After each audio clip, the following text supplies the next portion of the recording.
welcome back to my channel. I hope you're all doing well. My name is Molly. I'm a mum here in the UK of 2 children. I have a biological 4-year-old daughter and a little boy who we brought home last year through UK adoption. I'm going to do another quick Q&A while I have 10 minutes to myself. So I've gone back to some of the questions that people asked last time, and so I've got about 8 or 9 to cover, which I hope will be helpful. So, question 1, how did you start to tell people you were adopting? So, how we told people we were adopting. I've done a long version of this in my announcing adoption video, which I'll tag below.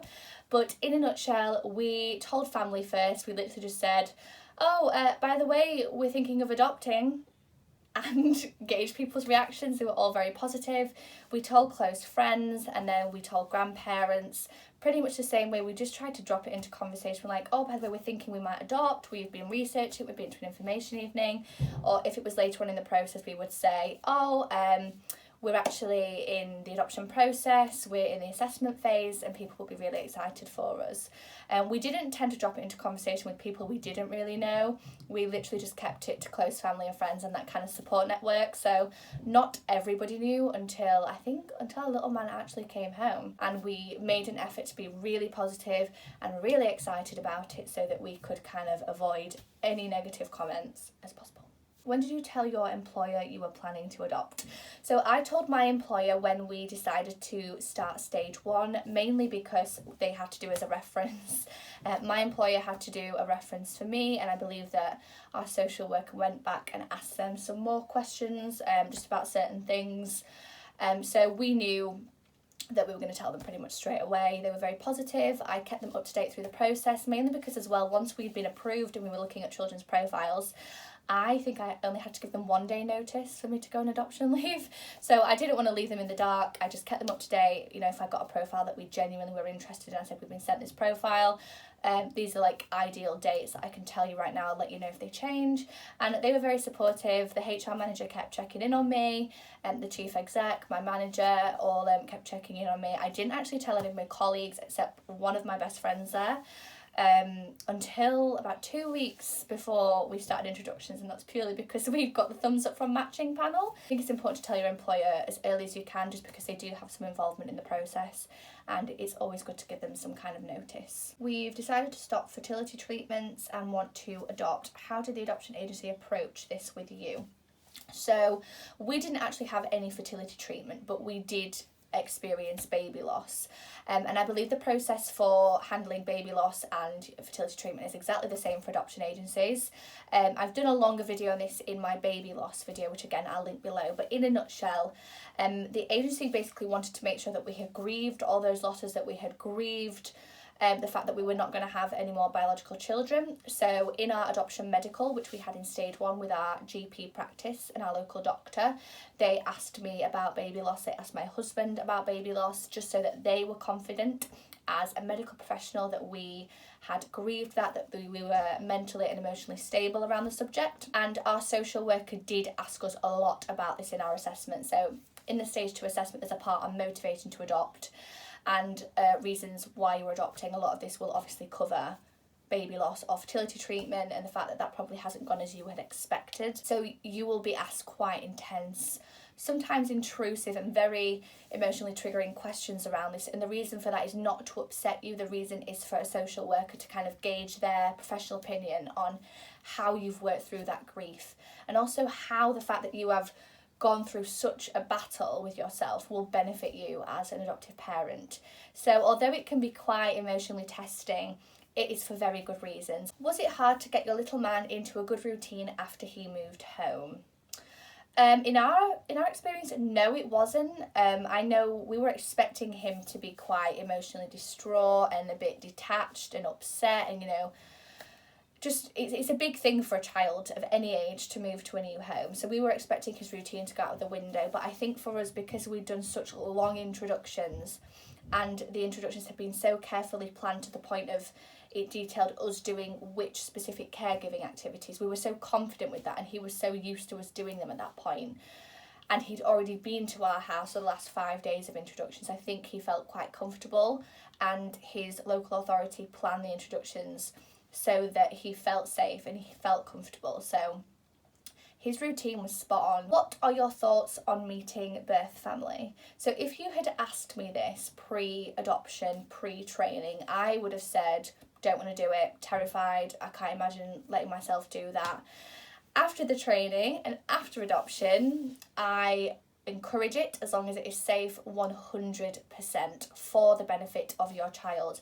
I think when you become a parent through adoption, the focus is very much on the well-being of the child, and put our personal opinions aside and allowed a very open mind for this kind of training. So we actually went to the agency and had training for a few hours, and we heard from a couple who had actually contact with the birth family of their child, and they'd done the one-off meeting with birth parents that you can be offered sometimes. Our opinions completely changed. We soon began to see the incredible benefits of this for the child. The fact that you could meet them, and when your child has questions about, for example, birth dad, when they're older, you can say, well, that time that I met your birth dad, you can describe their appearance, you might be able to pick up on some of their personal quirks, you've got the opportunity to ask them questions that might be useful for life story work. And also if, the court has kind of set a contact order in place, whether that's face-to-face or letterbox contact, it's nice to know who you're writing to, that you've met that person, you know who you're writing to, they know who they're writing to. And as well for birth family, it gives them peace of mind that their child is going to wonderful parents. They can ask you questions. It's all mediated from what I've been told. There is somebody there that if anything kind of feels uncomfortable, they can kind of steer that in the right direction. You can get a picture with them, and so for a child seeing you as their parents and their birth parents in the picture, for life story purposes, I think is invaluable. Not everybody gets a chance to meet birth family. It is very much case dependent, and a child social worker will advise on whether or not this is appropriate. How much did it cost you to adopt in the UK? Okay, so in total, I literally think we spent £200 tops in total, and that wasn't towards our child, that was purely to cover the costs of some of the process that we needed to become approved adopters. So I think that was for the GP medical and for admin fee for the agency.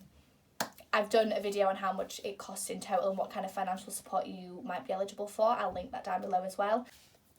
How did you prepare for your little man coming home?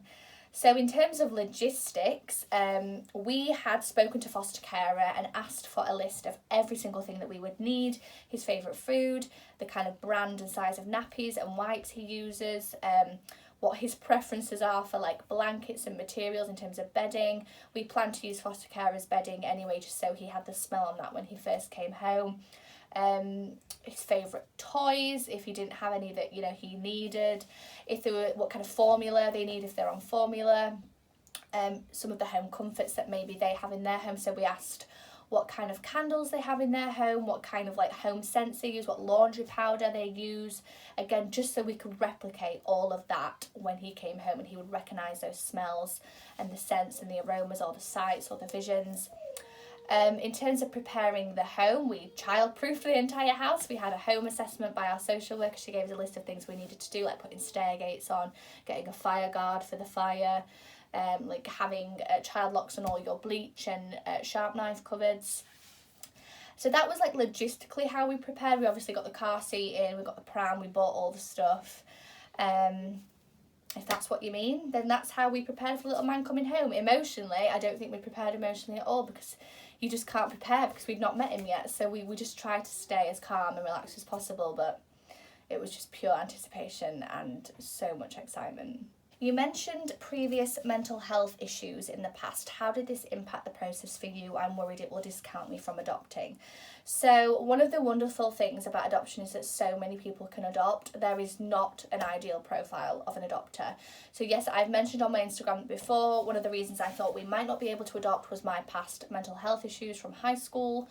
For us, in my experience, it was something that was brought up in my adoption medical again. It was discussed with our social worker. They certainly said what will trigger you, what if a child triggers you, how will you deal with mental health issues if that comes back after placement. So generally they just wanted to make sure that we had a plan. We researched post-adoption depression for our stage 2 homework. My husband was asked how he thinks it would impact me. Oh, sorry, I have a child next to me banging a drum. Our referees, we had 3 referees, they were all, I believe, asked about how they envisioned my mental health to be now, how they saw me deal with it in the past, if appropriate, if they were around at that point, and what support they would provide me if I suffered again in the future. It was asked at panel again. Mental health is a big thing. They just want to make sure that as an adoptive parent, you are as emotionally and mentally strong as possible, and that you have as much support in place to support you should you have mental health issues again. What are your top therapeutic parenting resources? So, book-wise, the A to Z of therapeutic parenting, the unofficial guide to therapeutic parenting. Sarah Naish is incredible. She is a practitioner in and around therapeutic parenting. Check out her work. She wrote the A to Z of therapeutic parenting. She does webinars. She's got YouTube channels, I believe. So have a look at all of her things. Check out Dan Hughes' work on PACE, which is a model that we use as part of therapeutic parenting that encourages playfulness, acceptance, curiosity and empathy. I'd say those 4 things will get you started with therapeutic parenting. They are the most simplest forms I can think and the easiest ways to describe what it is, but definitely check them out. I hope that video has been helpful. I'm going to have to stop there because I have a little man next to me who wants his dinner. But I hope that's given you some more insight into our adoption story and provided some reassurance